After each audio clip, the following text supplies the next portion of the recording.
میرے محترم بزرگوں اور دوستوں اور نوجوان ساتھیوں، میری آج کی معروضات اور گزارشات کا موضوع ہے کہ رمضان المبارک میں اللہ تعالی سے کی گئی دوستی کو اب مت توڑیں۔ یہ عنوان ہے، اسی سے متعلق چند گزارشات اور معروضات آپ کی خدمت میں پیش کروں گا۔ اللہ رب العزت سے دعا ہے کہ اللہ تعالیٰ اس مختصر سے وقت میں خوب برکتیں عطا فرما کر کہنے سننے کو اپنی بارگاہ میں قبول فرما لے اور ہم سب کی مغفرت اور نجات کا ذریعہ اور سبب بنا دے۔ میرے محترم عزیزوں، اللہ تعالیٰ نے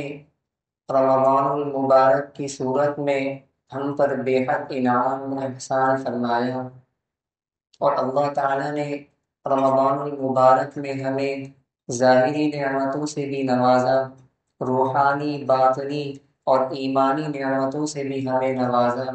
رمضان المبارک میں اللہ تعالیٰ نے روزے جیسی عظیم اور اپنی محبوب اور پسندیدہ عبادت ہمیں عطا فرمائی کہ جس کے بارے میں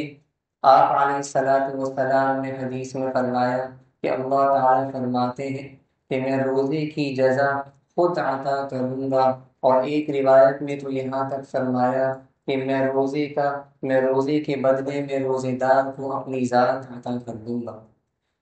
اور اللہ تعالیٰ نے رمضان المبارک میں ہمیں تلاوت قرآن کریم، اعتکاف، تراویح اور نماز تہجد کے اندر اپنے سامنے رونے کی توفیقات سے نوازا۔ یقیناً ہم اس لائق نہ تھے، ہم اس قابل نہ تھے کہ یہ تمام عبادات ہم سے کروائی جاتی، لیکن اللہ تعالیٰ نے اپنے فضل سے بلا استحقاق ہمیں یہ تمام نعمتیں عطا فرمائی۔ اب اللہ تعالیٰ سے ہم دعا کریں کہ اے اللہ ہماری ان تمام عبادات کو اپنی بارگاہ میں قبول و منظور فرما لیجیے۔ میرے محترم عزیزوں، یہ اللہ تعالیٰ کے انعامات اور احسانات کا سلسلہ بندوں پر ہمیشہ جاری و ساری رہتا ہے۔ بس بات اتنی سی ہے کہ اللہ معرفت والی آنکھ دے دے، معرفت والا دل دے دے، پھر بندہ اللہ کے انعامات اور احسانات کو پہچان سکے، آنکھ سے دیکھ کر بھی اللہ کے انعامات کو پہچانے، دل سے محسوس کر کے بھی اللہ کے انعامات اور احسانات کو پہچانے۔ تو رمضان المبارک کا یہ مہینہ جو اللہ تعالیٰ نے ہمیں عطا فرمایا، یہ اسی لیے عطا فرمایا کہ یہ مہینہ ہمیں غفلتوں سے بیدار کرنے کے لیے آتا ہے۔ یہ مہینہ اللہ تعالیٰ سے اپنی یاد کو قائم کرنے کے لیے آتا ہے۔ یہ مہینہ اللہ تعالیٰ کی استحضار اور اللہ تعالیٰ کے دھیان کو بیدار کرنے کے لیے آتا ہے۔ یہ ماہ رمضان المبارک کی برکت ہے کہ ایک انسان اور ایک شخص جس میں اللہ تعالیٰ کا استحضار اور دھیان اس قدر بڑھ جاتا ہے کہ بندہ روزہ رکھتا ہے، صبح سے شام تک بھوکا پیاسا رہتا ہے، کھانے کو چھوڑ دیتا ہے، پینے کو چھوڑ دیتا ہے، ازدواجی تعلقات کو ترک کر دیتا ہے، کوئی نہیں ہوتا جو اسے دیکھ رہا ہوتا ہے، بندے نے کھانا چھوڑ دیا، پینا چھوڑ دیا، یہ تمام ازدواجی تعلقات چھوڑ دیے۔ میرے محترم عزیزوں، غور کرنے کی بات ہے کہ یہ کون سی طاقت ہے، یہ کون سی چیز ہے جو اسے ان تمام کاموں پر آمادہ کر رہی ہے۔ میرے محترم عزیزوں، یہ صرف اور صرف اللہ رب العزت کا استحضار اور دھیان ہے، ورنہ انسان کو کوئی کھانے سے روک کر دیکھے، پینے سے روک کر دیکھے، انسان کبھی نہیں روکتا۔ لیکن رمضان المبارک میں اللہ تعالیٰ ہمیں یہ مشاہدہ کرا دیتے ہیں اور ہمیں یہ مشق کرا دیتے ہیں کہ انسان کے اندر اتنی صلاحیت موجود ہے کہ وہ اللہ کے احکامات کے سامنے، اللہ کے حکم کے سامنے صبح سے شام تک حلال چیزوں کو چھوڑنے پر بھی آمادہ ہو جاتا ہے۔ تو اب حرام چیزوں کو چھوڑنا کیا مشکل ہے؟ مشاہدہ بھی ہے اور اس بات کی مشق اور عادت بھی ہے کہ پورا مہینہ جس مشق اور عادت کے ساتھ ہم نے گزارا، اس استحضار اور دھیان کے ساتھ ہم نے گزارا کہ کوئی اگر نہیں دیکھ رہا تو اللہ تو ہمیں دیکھ رہے ہیں۔ تو لیکن اب یہ ہماری کوتاہی اور غفلت ہوگی کہ رمضان المبارک کو ہم نے جس مشق اور عادت کے ساتھ گزارا، اس عادت کو صرف روزوں کی عبادت تک اور روزوں کی عبادت تک محدود رکھیں، اللہ کی اس استحضاء کو، اللہ کی اس دھیان کو صرف روزے کی عبادت تک محدود رکھیں۔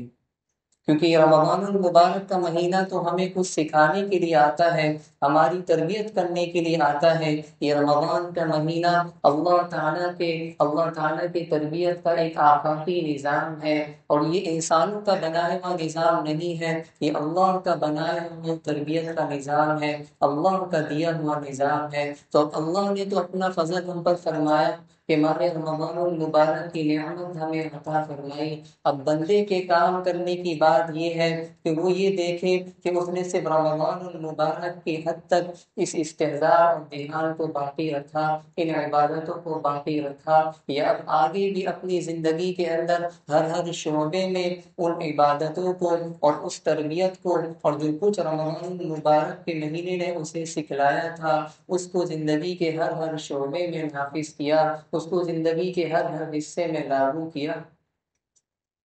کیونکہ روزے کو عربی میں صوم کہتے ہیں، اور صوم کا معنی عربی میں ہے امساک، چھوڑ دینا، رک جانا۔ اور روزے کو صوم اس لیے کہا جاتا ہے کہ انسان صبح سے شام تک کھانا پینا اور ازدواجی تعلقات چھوڑ دیتا ہے، یہی وجہ ہے کہ روزے کو صوم کہا جاتا ہے۔ لیکن ابھی رمضان المبارک کا جو روزہ ہے یہ تو صرف 29 اور 30 دن کا ہوتا ہے، یہ تو چھوٹا روزہ ہے۔ اب آئندہ زندگی کے اندر اصل روزہ شروع ہو رہا ہے۔ یہ رمضان المبارک کا روزہ تو در حقیقت چھوٹا ہے، اور اس روزے کے ذریعے تو در حقیقت بڑے روزے کی مشق کروائی گئی ہے۔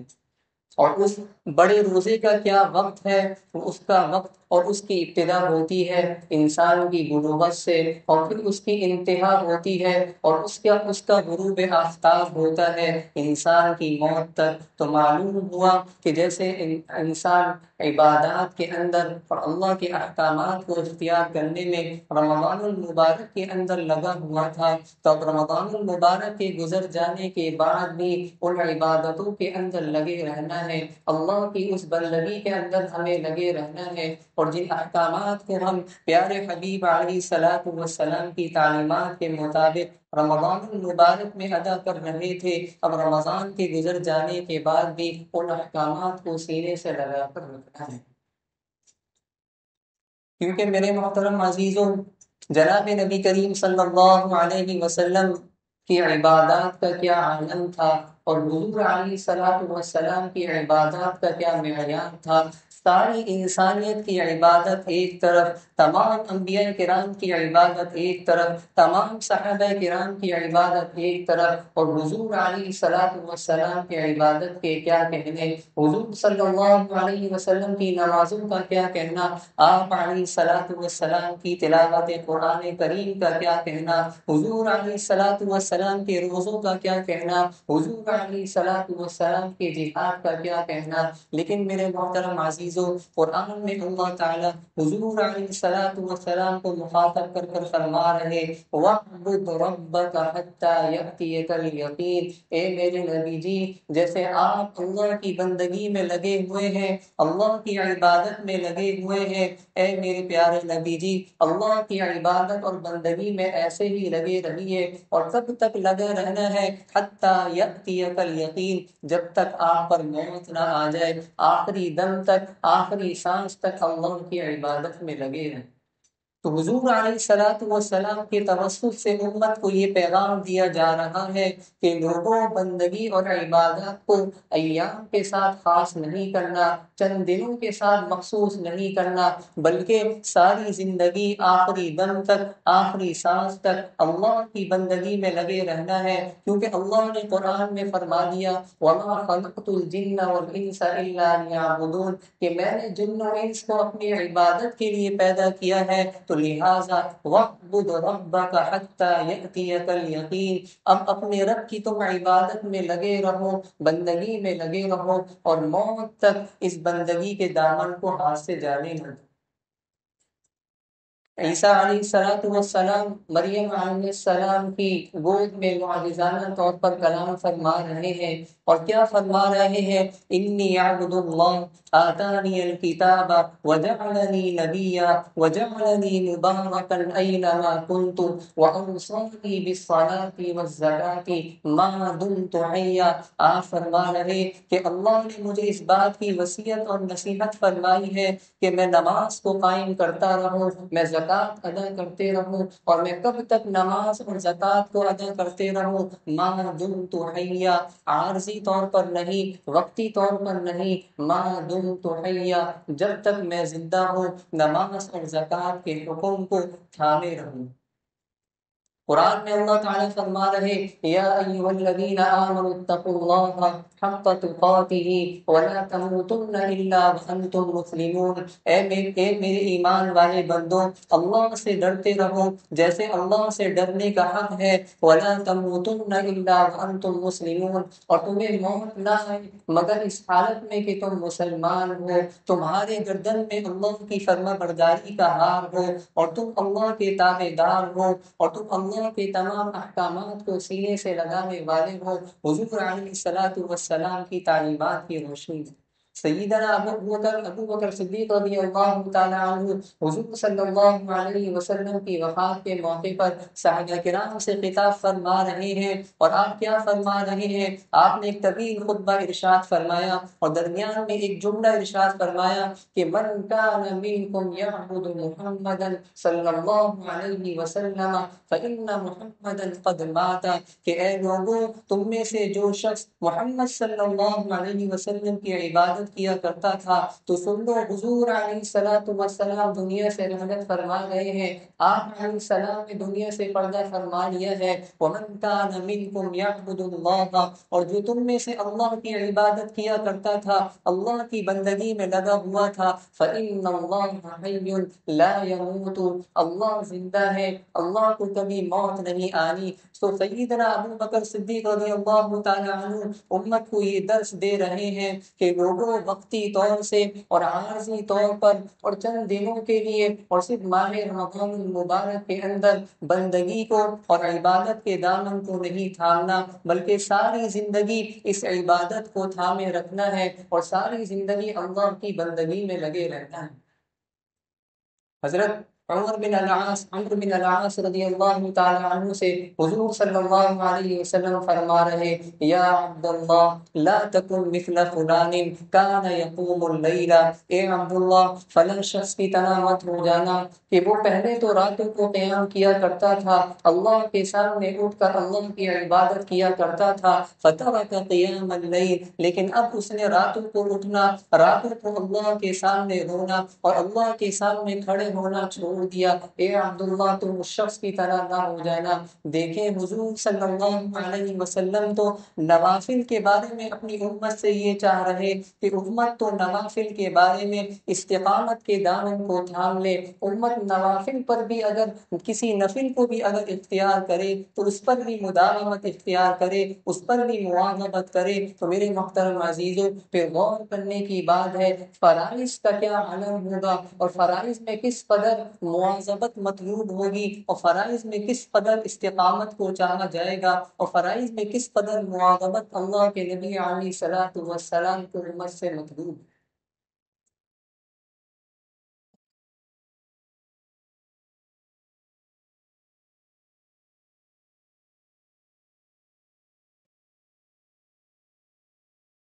میرے محترم عزیزوں، قرآن کریم کی آیات میں ہم غور کریں گے تو انشاءاللہ بات آپ پر واضح ہو جائے گی۔ اللہ تعالیٰ نے جہاں قرآن میں روزوں کا تذکرہ فرمایا تو وہاں قرآن میں فرمایا یا ایھا الذین آمنوا کتب علیکم الصیام کما کتب علی الذین من قبلکم لعلکم تتقون، کہ اے ایمان والو جیسے تم پر روزوں کو فرض کیا گیا ہے، جیسے تم سے پہلے لوگوں پر روزوں کی عبادت کو فرض کیا گیا تھا، لعلکم تتقون، تاکہ تم متقی بن جاؤ۔ آگے اللہ نے فرمایا اور بڑے پیار بھرے انداز میں تسلی دی ایام معدودات، ارے یہ چند دن تو ہے۔ آگے اللہ نے قرآن کا تذکرہ کیا شہر رمضان الذی انزل فیہ القرآن کہ رمضان کا مہینہ جس میں اللہ نے قرآن کو نازل کیا، ہدی للناس لوگوں کی ہدایت کے واسطے۔ آگے اللہ نے قرآن میں تذکرہ کیا کہ تم میں سے پھر جو کوئی مریض ہو اور مسافر ہو تو اگر وہ رمضان المبارک میں یہ فرض روزے نہ رکھ سکے تو بعد میں ان کی قضا کر لے۔ یرید اللہ بکم الیسر ولا یرید بکم العسر، اللہ نے تم سے آسانی کا ارادہ کیا ہے،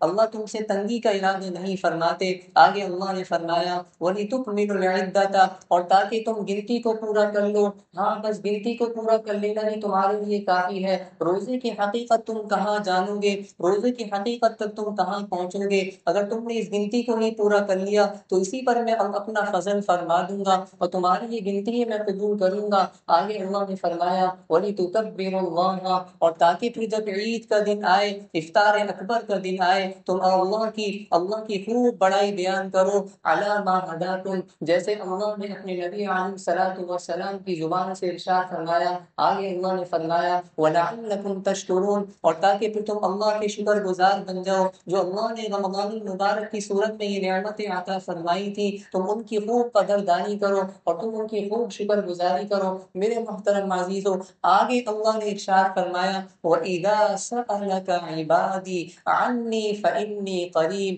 اور اے نبی جی جب آپ سے میرے بندے میرے بارے میں سوال کریں تو آپ فرما دیجئے میں قریب ہوں۔ اور دوسری جگہ اس قربت کو اور وضاحت کے ساتھ فرمایا نَحْنُ أَقْرَبُ إِلَيْهِ مِنْ حَبْلِ الْوَرِيدِ۔ میرے محترم عزیزو، علماء کرام فرماتے ہیں کہ اللہ تعالیٰ نے روزوں کے تذکرے کرنے کے بعد اور قرآن کے تذکرے کرنے کے بعد آگے جو اللہ نے فرمایا وَإِذَا سَأَلَكَ عِبَادِي عَنِّي فَإِنِّي قَرِيبٌ، تو در حقیقت اللہ تعالیٰ حضور علیہ الصلوۃ والسلام پر یہ آیت نازل فرما کر امت کو یہ پیغام دینا چاہ رہے ہیں، امت کو یہ درس دینا چاہ رہے ہیں، امت کو یہ سکھلانا چاہ رہے ہیں کہ لوگوں جیسے رمضان المبارک میں تم نے عبادات میں لگ کر اور اللہ کی بندگی میں لگ کر اور رمضان المبارک کے اندر تم نے نمازوں کو پڑھ کر اور نمازوں کی پابندی کر کر اور رمضان المبارک میں تم نے جیسے مسجد سے تعلق قائم کر کر میرے قرب کو حاصل کیا تھا، رمضان کے اندر تم نے تلاوت قرآن کریم سے میرے قرب کو حاصل کیا تھا، رمضان کے اندر اعتکاف جیسی عظیم عبادت سے میرے قرب کو حاصل کیا تھا، تو اے میرے بندو، اے لوگوں، رمضان کے جانے کے بعد اس دھوکے کے اندر مبتلا نہ ہو جانا کہ اب ہم اللہ سے دور ہو گئے، اب اللہ کی رحمتوں کا، اللہ کی عنایتوں کا وہ سلسلہ ختم ہو گیا۔ نہیں میرے بندو، ایسا نہیں ہے۔ اب رمضان کے جانے کے بعد بھی اگر تم میری بندگی میں لگے رہو گے، میری عبادات میں لگے رہو گے، نمازوں کی وہی پابندی کرو گے اور مسجد سے اپنے تعلق کو قائم رکھو گے اور تلاوت قرآن کریم کا اہتمام کرو گے اور مسجد کے ان در و دیوار کی دعائیں لیتے رہو گے، تو اے میرے بندو سن لو، اگر تم معاملات کی صفائی میں لگے رہو گے، اگر تم اپنی اخلاقیات کو سنبھال لو گے، اپنی معاشرت کو بہتر کر لو گے، اپنے عقائد کی درستگی کر لو گے، اپنی عقائد کو اور اپنی عبادات کو اچھا بنانے کی فکر کر لو گے، تو اے میرے بندو سن لو، رمضان المبارک کے جانے کے بعد بھی میں تم سے قریب ہوں، میں تم کو اپنا قرب اب بھی عطا کر دوں گا، میں تمہاری ان عبادات پر اب بھی تم کو اپنا قرب عطا کر دوں گا۔ میرے محترم عزیزو، بہت غور کرنے کی بات ہے کہ رمضان کے جانے کے بعد بھی کہیں ہم یہ اللہ کا قرب حاصل کر رہے ہیں یا اللہ سے دور ہو رہے ہیں، کہیں ہم اس دھوکے میں تو مبتلا نہیں ہو گئے کہ اللہ کا یہ قرب، اللہ کی یہ عنایتیں صرف رمضان مبارک میں ہم پڑھیں، رمضان کے بعد اب ہم نمازوں سے تو دور نہیں ہو گئے، مسجدوں سے تو دور نہیں ہو گئے۔ میرے محترم عزیزو، بہت غور کرنے کی بات۔ اور میرے محترم عزیزو، یقیناً رمضان المبارک کی عبادات کا ہم نے کہاں ادا کی اور بندے کہاں اللہ کی عبادت کا حق ادا کر سکتے ہیں، اور جس جذبے اور کیفیات کے ساتھ ہم کو رمضان کی عبادتوں میں لگنا تھا اور جن کیفیات کے ساتھ ہم کو عبادتیں اور روزے کی عبادت سر انجام دینی تھی، یقیناً ہم سے اس میں بہت کوتاہی ہوئی ہے۔ اللہ تعالیٰ سے اس کوتاہی پر ہم خوب شرمندگی کا احساس کریں اور خوب ندامت کا اللہ کو اپنی ندامت دکھلائے اور اللہ سے خوب توبہ استغفار کریں، کیونکہ آپ علیہ الصلوۃ والسلام کے پاس ایک صحابی آتے ہیں اور عرض کرتے ہیں کہ اے اللہ کے رسول علمنی واوجزنی، اے اللہ کے رسول آپ مجھے جو ہے وہ سکھلائیے، اور مجھے اور ذرا اختصار کے ساتھ سکھلائیے۔ آپ علیہ الصلوۃ والسلام 3 نصیحتیں انہیں فرماتے ہیں، جس میں سے ایک نصیحت اللہ کے رسول علیہ الصلوۃ والسلام نے فرمائی، اذا قمت فی صلاتک فصلی صلاۃ مودع، کہ جب تم نماز میں اللہ کے سامنے کھڑے ہو تو تم ایسی نماز پڑھا کرو کہ جیسے ہی تمہاری آخری نماز ہو، اور اب تم دنیا سے جانے والے ہو اور اب تمہیں دوبارہ نماز پڑھنے کا موقع نہ ملے تو ایسی نماز اللہ کو دکھایا کرو، ایسی نماز اللہ کے لیے پڑھا کرو۔ تو میرے محترم عزیزوں، آج ہم اپنا جائزہ لیں کہ رمضان المبارک کا جو مہینہ گزرا، کیا ہم نے اس جذبے اور اس کیفیت کے ساتھ گزارا؟ کہاں کہیں ہم نے یہ استحضار باقی رکھا کہ کہیں ہمارا آخری رمضان نہ ہو، کہیں یہ روزے کی عبادت ہماری آخری نہ ہو، نہ جانے اب آئندہ زندگی کے اندر یہ رمضان المبارک کی نعمت ہمیں عطا ہوگی یا نہ ہوگی، یہ روزے کی عبادت ہمیں نصیب ہو سکے گی۔ میرے محترم عزیزوں، ہمیں یہ سوچنا ہے اور ہمیں اس استحضار کو باقی رکھنا ہے اور اللہ سے رجوع کرنا ہے۔ فضیل ابن عیاض رحمہ اللہ کا واقعہ آپ حضرات سنتے ہیں کہ ولیوں کے سردار گزرے ہیں اور ہزاروں لوگوں نے ان کے ہاتھ پر تائب ہو کر ولایت کو حاصل کیا ہے، لیکن خود ان کی زندگی کا پہلے کیا عالم تھا کہ ڈاکوؤں کے سردار تھے اور ڈاکہ زنی کیا کرتے تھے، اور پھر ہوا کیا، ایک مرتبہ ڈاکے کے ارادے سے کسی مکان کی چھت پر چڑھے ہیں اور مکان کے اندر سے ایک شخص قرآن کی تلاوت کر رہا تھا، سورہ حدید کی وہ آیتیں تلاوت کر رہا تھا، الم یکن للذین آمنوا ان تخشع قلوبهم لذکر اللہ، اے ایمان والو، اے وہ لوگوں جنہوں نے اللہ کی توحید کا اقرار کیا، جنہوں نے اللہ کی رسالت کا، نبی علیہ الصلوۃ والسلام کی رسالت کا اعتراف کیا، کیا آج وہ وقت نہیں آیا، کیا ابھی وہ وقت نہیں آیا کہ ان کے دل اللہ کے ذکر سے، اللہ کے قرآن کو سن کر اور اللہ کی کتاب کو سن کر لرز اٹھے، کانپ اٹھے، ڈر جائیں؟ میرے محترم عزیزوں، یہ سننا تھا کہ فوراً مکان کی چھت سے نیچے آ گئے اور اپنے ارادے سے باز آ گئے اور اللہ کی طرف متوجہ ہو کر کہنے لگے، الآن یا ربنا، ربا اب وہ وقت آ گیا ہے، الآن یا ربنا، اے اللہ وہ وقت آ گیا ہے کہ فضیل اللہ کی عبادت میں اللہ کی طرف رجوع کرے گا اور اللہ کو اپنی توبہ دکھلائے گا اور اللہ کی بارگاہ میں توبہ طائب ہوگا۔ پھر اس کے بعد اللہ نے کیا مقام عطا فرمایا کہ ڈاکوؤں کی سرداری سے نکال کر ولیوں کی سرداری عطا فرمایا۔ تو میرے محترم عزیزوں، آج ہم یہ غور کریں کہ آج ہماری زندگیوں کے اندر وہ وقت نہیں آیا کہ ہم اپنی زندگیوں کو بدلنے کا ارادہ کر لیں، اپنے اعمال کو درست کرنے کا ارادہ کر لیں۔ بڑے درد دل کے ساتھ پوچھتا ہوں کہ کیا رمضان المبارک، کیا آج بھی وہ رمضان ہماری زندگیوں کے اندر نہیں آیا کہ جس کے جانے کے بعد ہم مسجدوں سے اپنے تعلق کو باقی رکھیں؟ کیا آج بھی وہ رمضان نہیں آیا؟ کتنے رمضان ہم نے گزار دیے، 40 سال والے نے اپنی زندگی کے اندر 25 رمضان مبارک سمجھداری کی حالت میں گزارے، 50 سال والے نے اپنی زندگی کے اندر 35 رمضان مبارک سمجھداری کی حالت کے اندر گزارے۔ کیا اب بھی وہ وقت نہیں آیا، کیا آج بھی وہ رمضان نہیں آیا کہ اس رمضان کے جانے کے بعد ہم مسجدوں سے اپنے تعلق کو نہ توڑیں، ہم اللہ سے کی گئی دوستی کو مت توڑیں، ہم اللہ سے تعلق کو مت توڑیں؟ کیا آج بھی وہ وقت نہیں آیا کہ جیسے رمضان کے اندر ہم ذوق و شوق سے فجر کی نماز کے اندر حاضری لگایا کرتے تھے، کیا آج بھی وہ رمضان نہیں آیا کہ رمضان کے گزر جانے کے بعد بھی ہم اسی ذوق و شوق سے فجر کی نمازوں میں آنے کا اہتمام کریں؟ کیا آج بھی وہ رمضان نہیں آیا کہ رمضان میں جیسے ہم تلاوت قرآن کریم کے اندر لگے ہوئے تھے،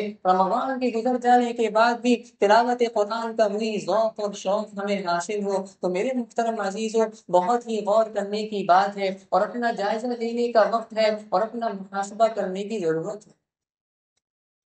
تو میرے محترم عزیزوں، حضرت حسن بصری رحمہ اللہ کا ایک اور واقعہ آپ کی خدمت میں عرض کر دیتا ہوں کہ ایک مرتبہ وہ راستے میں جا رہے تھے اور ایک جگہ جھمگھٹا لگا ہوا تھا، مجمع لگا ہوا تھا، تو آپ جب قریب گئے تو دیکھا کہ ایک شخص بیٹھا ہوا ہے اور آپ کو دیکھ کر کہتا ہے کہ حسن تم نے مجھے پہچانا؟ تو کہتے ہیں کہ میں نے بھی اسے تھوڑا تھوڑا پہچان لیا تھا، لیکن اس سے کہا کہ ذرا اپنا پورا تعارف کراؤ، تو کہنے لگا حسن میں وہی ہوں، جب قافلے چلا کرتے تھے تو لوگ میری وجہ سے، جب لوگوں کو یہ پتہ لگتا تھا کہ اس راستے پر وہ موجود ہے تو لوگ اور قافلے اپنے راستوں کو بدل لیا کرتے تھے، مائیں اپنے بچوں کو میرا نام لے کر ڈراتی تھی، حسن میں وہی ہوں جسے والی بغداد ایک عرصے سے جس کی تلاش میں ہے اور جس کی ڈاکہ زنی کی وجہ سے پریشان ہے، میں وہی ہوں۔ تو کہنے لگا حسن بصری رحمہ اللہ نے اس سے کہا تو بھئی آج کیا ماجرا ہوا کہ آج یہاں تم موجود ہو؟ تو کہنے لگا حسن میں راستے میں چل رہا تھا، جب میں راستے میں چل رہا تھا تو ایک جگہ چنگاری میرے پاؤں کے اندر آ کر لگی اور مجھے اس سے بڑی تکلیف ہوئی۔ حسن وہ چنگاری اور اس چنگاری نے میری ٹانگ کے اندر اور میرے پاؤں میں اثر کم کیا، میرے دل میں زیادہ اثر کیا۔ میں نے یہ سوچا کہ اے بندے کہ تو آج اس چنگاری سے، جو دنیا کی چنگاری ہے، اس سے اس تکلیف کے اندر مبتلا ہو رہے ہیں، کل قیامت کے دن تیرے اعمال کا تو یہ عالم ہے کہ تجھے جہنم میں جانا ہوگا، تو آگ کے شعلوں کو برداشت کرے گا، تو جب دنیا کے اندر ایک چنگاری کو برداشت نہیں کر پا رہا تھا تو آج قیامت کے دن جہنم کے شعلوں کو کیسے برداشت کرے گا، جہنم کی آگ کو کیسے برداشت کرے گا؟ حسن بس یہی بات میری توبہ کی اور میرے رجوع اللہ کی سبب بن گئی ہے، بس اب مجھے مسجد لے چلو، والی بغداد نماز پڑھائے گا اور میں اس کے پیچھے نماز پڑھوں گا، اور نماز پڑھنے کے بعد میں اللہ کی بارگاہ میں توبہ کروں گا اور اللہ سے رجوع کروں گا اور اللہ کے سامنے معافی کا اعلان کروں گا کہ اے اللہ، آج تک میں نے اپنی سابقہ زندگی کے اندر جتنے گناہوں کو کیا، لوگوں کی حق تلفیوں کو کیا، لوگوں کے ساتھ ناانصافیوں کو، اے اللہ آج میں ان تمام ناانصافیوں پر، ان حق تلفیوں پر آپ سے معافی مانگتا ہوں، پھر حسن